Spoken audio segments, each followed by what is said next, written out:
Hi guys, good morning. So let's take a recap about Popo Live kung paano po tayo kumita dito. Instant. So sa amin po kasi sa pag Popo Live, so you don't need to upgrade your account para kumita kasi once na mag-upgrade ka po is kailangan mo ng puhunan. So kahit po maglagay po kayo ng puhunan, basta iwasan nyo lang po talaga ang magsugal. Kasi once na magsugal po is hindi naman talaga sure na mananalo ka, pero swertihan na manalo ka para po wala pong masayang na pera. So yung ginagawa po namin is mag-live lang araw-araw.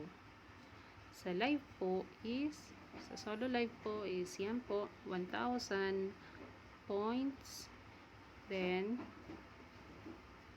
sa CS po na sinasabi sa crown set, dun po dapat kayo umupo sa golden crown set. At nakakakuha naman po kayo niyan ng 800 points. A total of 1,800 points. So, i-divide mo yung 100,000 points into 1,800. So, nasa 55 days po. So, in 55 days, makaka-withdraw na po kayo. At least, di ba, may instant. Saan ka pa? Kasi naman po sa mag-scroll ka lang dyan, nawala lang. So, ito naman po. So, ako po is naka 87,291 points na po. So, waiting na lang po. In 6 days is pwede na pong mag-withdraw. Since po, ako po ay isang agent, so, kailangan po nasa $10, $20, ganun po dapat yung sa mga agent po na mag-withdraw.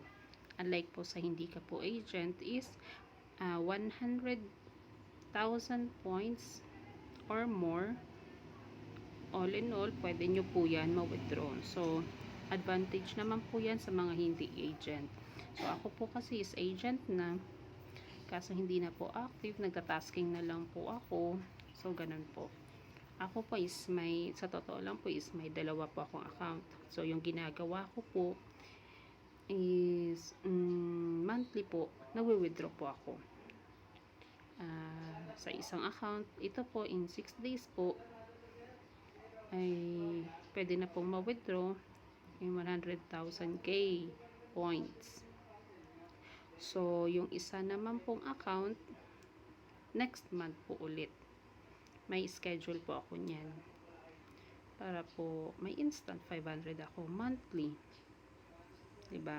Sa una lang po talaga, tsaga-tsaga.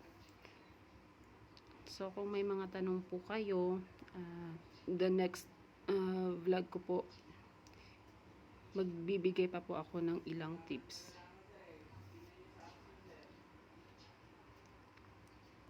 So, please like and subscribe. Thanks.